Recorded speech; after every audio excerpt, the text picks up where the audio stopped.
Howdy, this is Robert Dailey, owner of Dailey Woodworks in Bryan, Texas, and it is time for our November 2023 shop tour video. This is my 3-car detached garage shop. It is approximately 715 square feet on the inside with 8-foot ceilings and open rafters that go up into the attic area.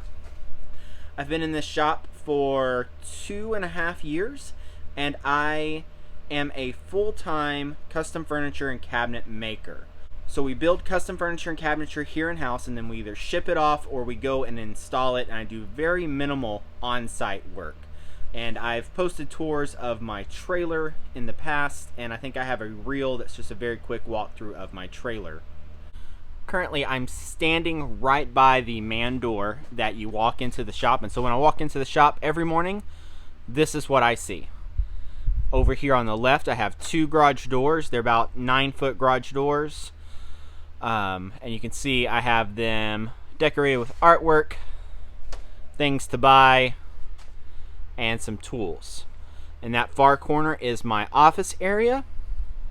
And then what happens is work flows from there to this bench, around to the table saw. I have a router table right here, and then goes over to the miter saw, pocket hole jig, and that back corner is my spray booth. Over here is my plywood storage and my little office corner. All that is an old TV stand I put some casters on, turned into an office area, a little drafting desk I found on Facebook Marketplace, and a freezer that I honestly need to get rid of.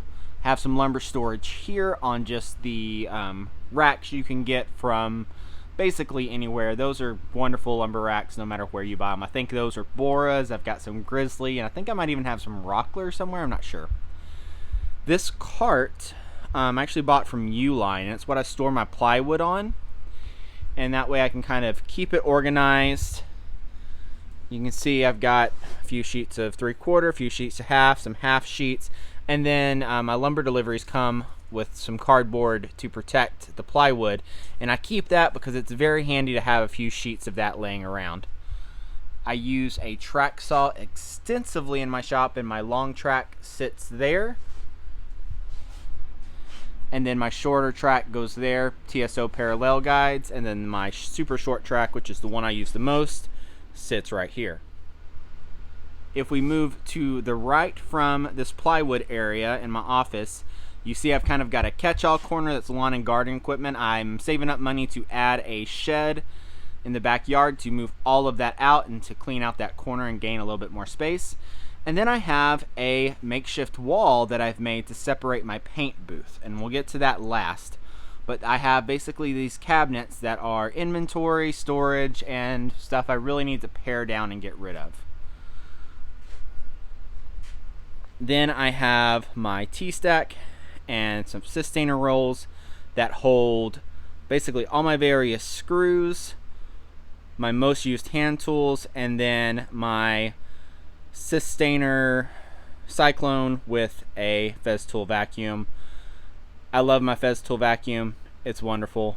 It doesn't suck any harder than any other vacuum, but it's just so much nicer to use.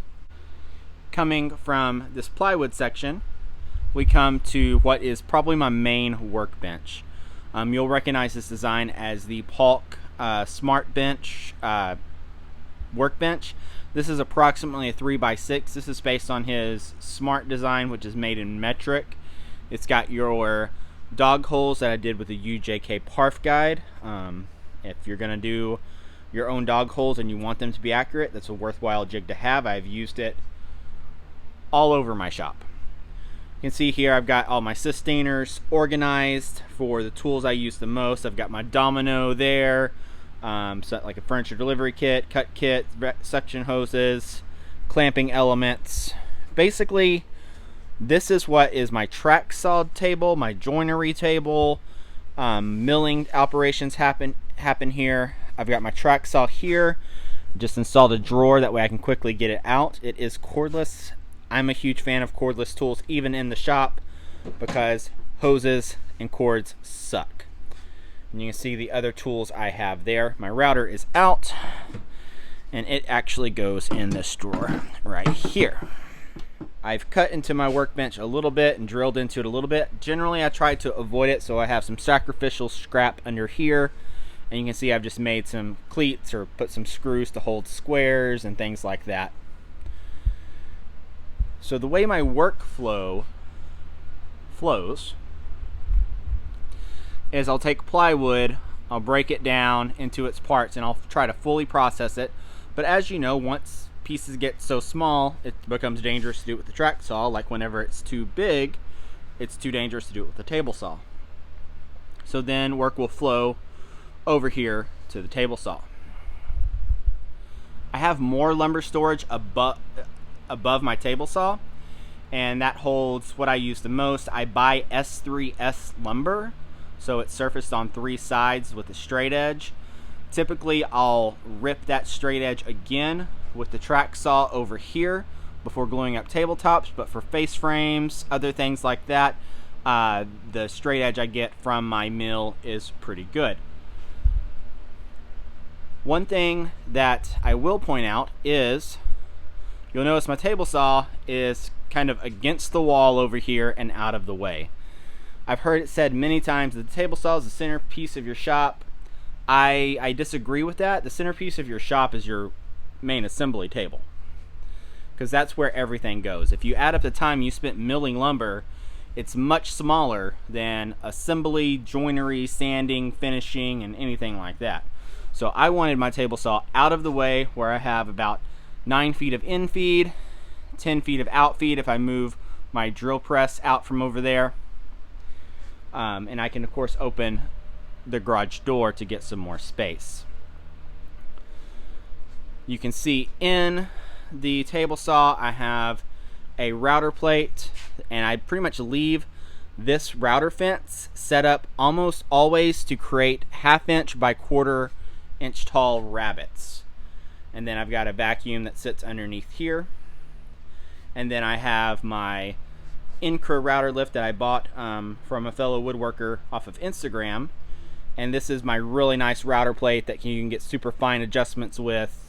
Has a 4 horsepower bore router in it, and it's super nice for doing complex joinery in.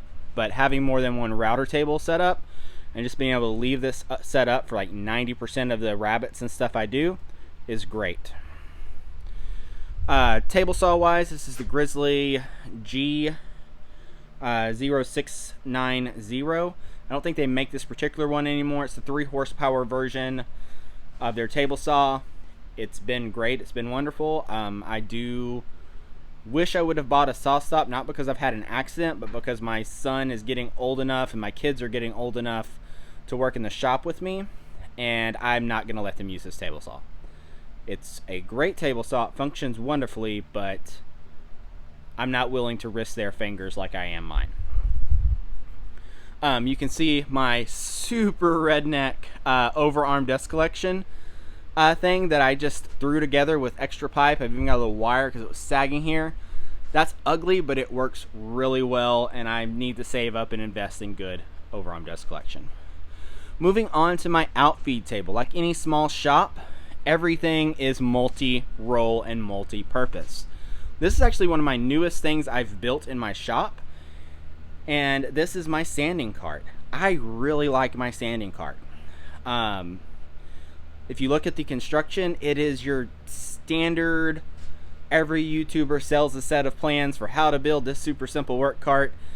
It's a right angle that's been glued and stapled together, glued and nailed together, and it's just a frame of a bench with a top on it.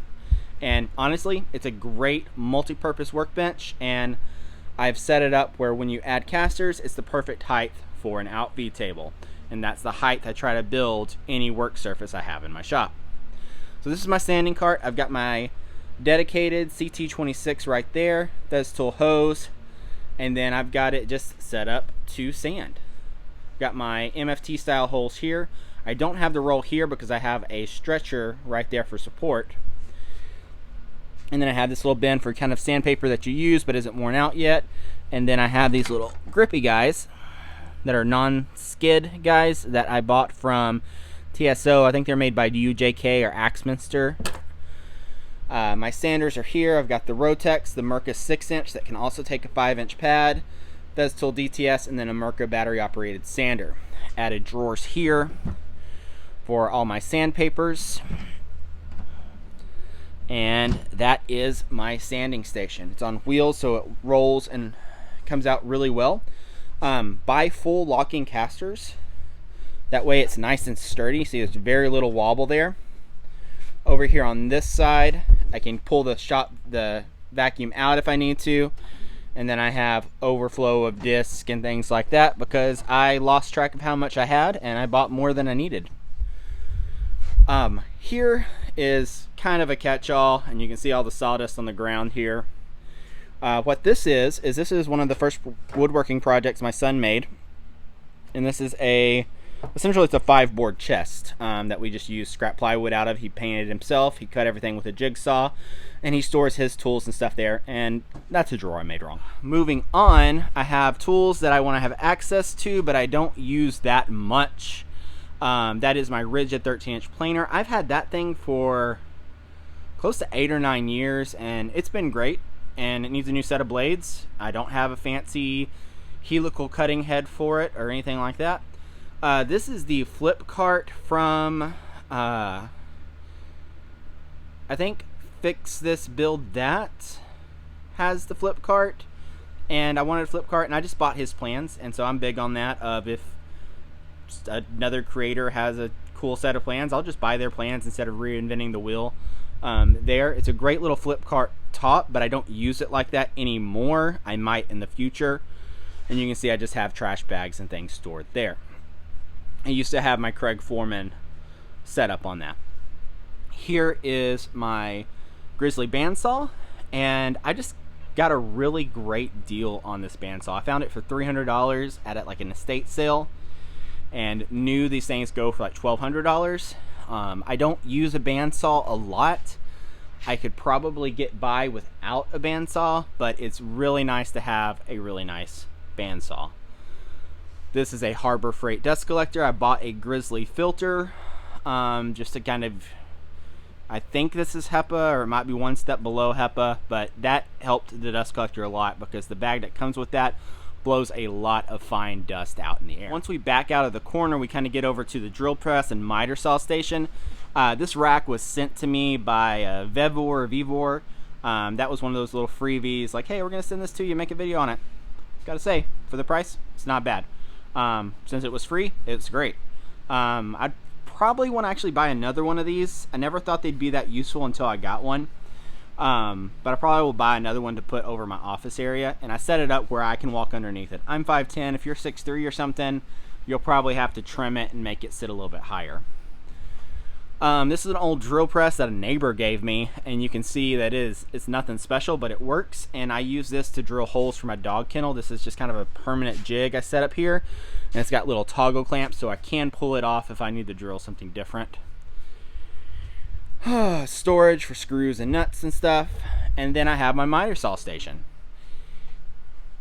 I ditched my Polk total station that I was using as a miter saw station a few months ago and went to the Capex UG stand. I've got to say I love it. I love how little space this takes up. I love the functionality of it. I love how easy it is to set up and take down. And you've got legs here, so it supports the weight of heavier boards just fine, especially the boards you're going to use for furniture making. If you're doing like 2x12s for decks, maybe not. But that's not what this saw is for. I like that I can set a stop up to about 90 or so inches. But most of my cuts I do for furniture making are less than the 50 that is just built in right there. So that's my miter saw station. Behind it, I've got just kind of some offcut storage, and I'm trying to figure out ways to manage my scrap, but that goes poorly all the time. You know how that is. Underneath, I have just the jigs I use for the miter saw, which is the Fast Cat $1 Million stick, and just a 20-inch jig. And the way that works, if you need to cut something 5 inches, see my fence is set at 25 inches. If I need to cut something 5 inches, you just set it up like that, and you can make your smaller cut. The UG stand has a good flip stop, so you can leave your cut set up and you can trim boards, flip that back, go back to your setting.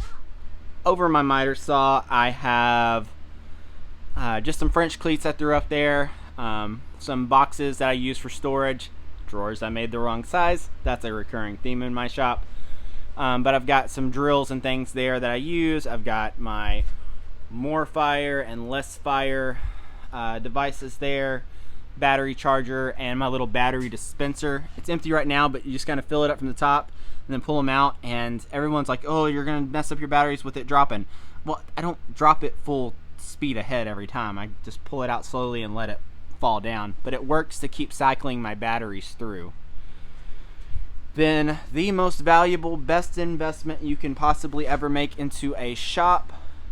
I will not have a shop without one of these. This is my mini split. This was a Cooper and Hunter. I bought it on Amazon. I installed it myself. I did have the AC guy come and charge the lines with their vacuum pump and stuff to validate the warranty. But they make DIY systems where you can do that on your own and you don't have to have a vacuum pump.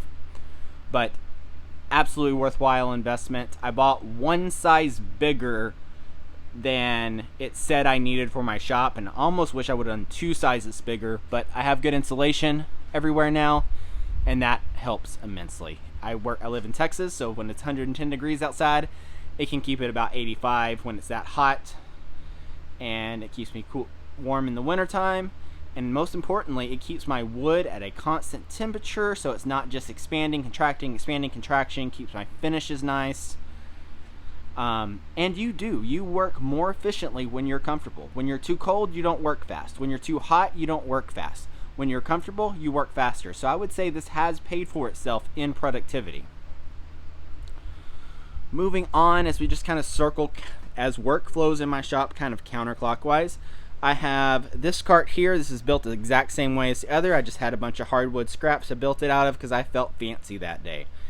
I've got my nail guns. I've got all my nailers here that I use.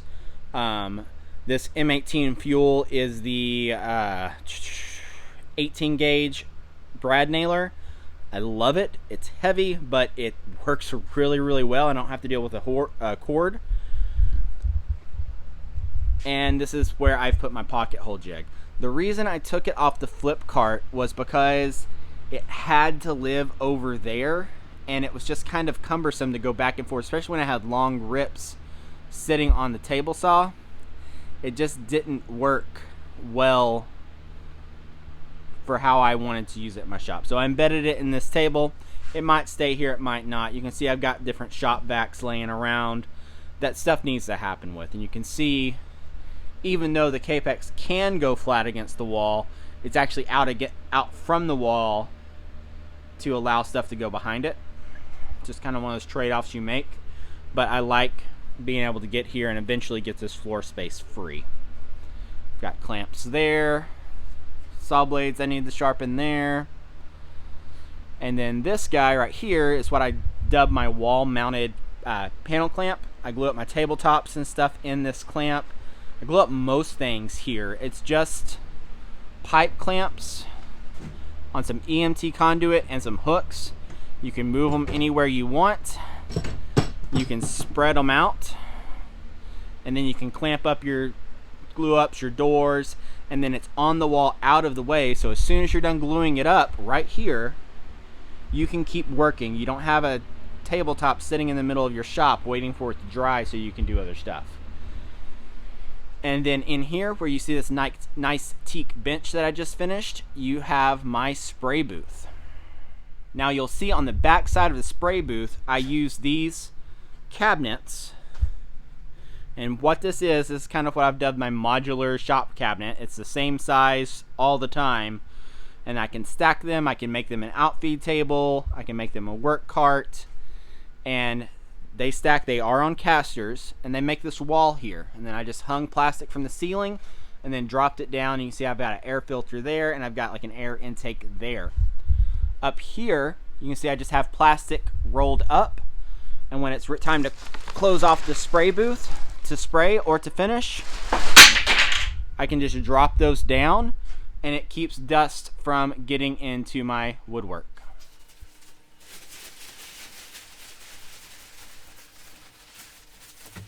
This is probably the second best thing I have because it allows me to spray my finishes, get a really good professional finish, and keep working. I would not say it's automotive quality dust sealant, but it's more than sufficient for what I do for woodworking. I've got some exhaust fans here. Again, I bought them on Amazon. They are not fire rated. I thought they were when I first bought them, but they're not explosion proof. But I do not spray lacquers anymore. I only spray water-based and waterborne finishes. And the finishes I use, especially the clear coat, can go over oil-based stain after 24 hours. So it does slow me down a little bit, but it's a lot safer for me. Breathing, absorbing into the skin, and just so much nicer to spray, and great finishes. Here I've got my safety stuff that I have a vest, I've got a long sleeve shirt, I've got a respirator, keep it off of me, sprays, rags. This is just a box fan filter that's got 4 filters on it. You can see it needs to get changed out. I've got more filters there. This is sprayer number 1. This is the Graco GX19. I use this to spray my paints and my clear coat, which is Old Masters Master's Armor or Kelly Moore Durepoxy HP urethane acrylic, which is what I like the most. Great sprayer. I love this thing. It's easy to clean. Has a little hopper so you're not using a lot of paint. Short hose so you're not wasting more than like a pint of paint to prime this thing. It's been wonderful. I absolutely love it. Then I also have a Titan Cap Spray 95 HVLP. That uses this style of gun. It does clears very well, especially if you're going to spray lacquers like I used to and varnishes. This works really well for that. You can spray paints, but it's kind of a pain because you really have to dilute your paint a lot to get it to spray well. But it has its uses. And then another cabinet that's exactly the same as my other.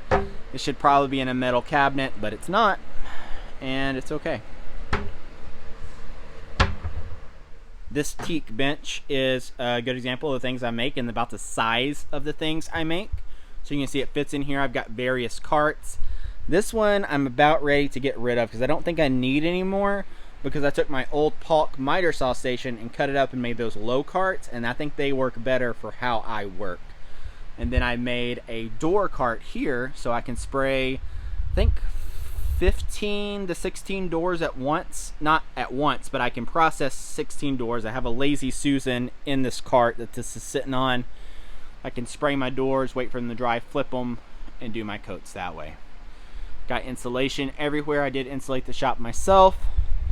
And then I've slowly been covering my walls with offcuts and things like that as I go.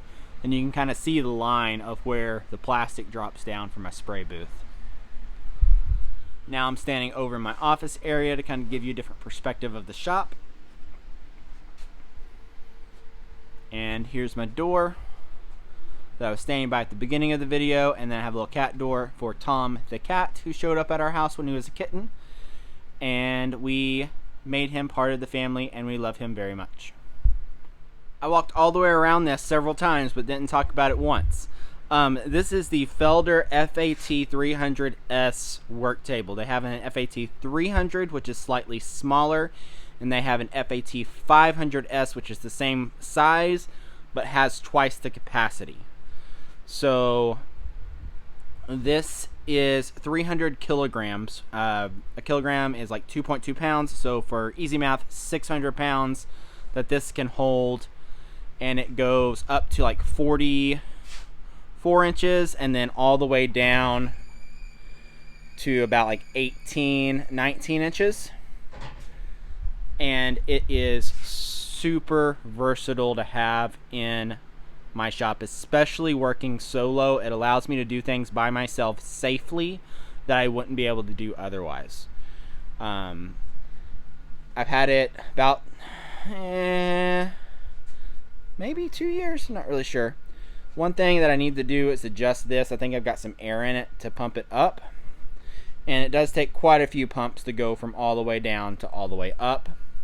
I put an MFT style top on it. And it's honestly quite expensive, but it's a very robust tool, and like everything else, it's a tool in my shop, and it sees probably more use than any other tool in my shop because everything is built on it. When you build a big heavy dresser, you can get it at the right height to work off of. You can raise it up higher so you don't have to bend over when you're sanding. You can put it down low when you're trying to get some drawers installed on a chest of drawers, and then it rolls freely, so then I can take it right to the truck, crank it, jack it up, unload the truck, or load a truck with it. So that's why it's kind of in the center of my shop. I started adding some features to it that I actually think I'm going to remove to keep it just the cart, and then have my tools surrounding it so that way those tools don't get in the way when I'm just trying to use it as a transportation cart. So there you have it. That's my shop in a nutshell, or however long this video ends up being, probably about 20 or something minutes. It's definitely not perfect. There are things that I don't like. It's always a work in progress. I will probably actually have 2 ideas I want to implement after filming this video. But the shop was relatively clean because I just finished a project, and I try to clean up after each project. So it was clean, so I thought it was time to do a shop tour video. Right now it's just me working solo in the shop. It's probably going to stay that way. Every once in a while I have a helper come in, or a friend or somebody help me out with bigger projects, but just me in the shop, and I'm able to support my family doing it. So if you're somebody who needs custom furniture or custom cabinetry built in Texas, and we can either 1, ship it to you, we do ship furniture nationwide, or 2, you're in the Brazos Valley area, look me up and love to build something for you. If you're a fellow woodworker, then I am all ears on what can I improve? What would you set up differently? Do you have a question about how I've set something up? Any advice you have there, I'm all ears, because I'm always willing to grow and improve and get better. My shop might look completely different a year from now, because it's all about continuous improvement. Thanks for watching, and we'll see you next time.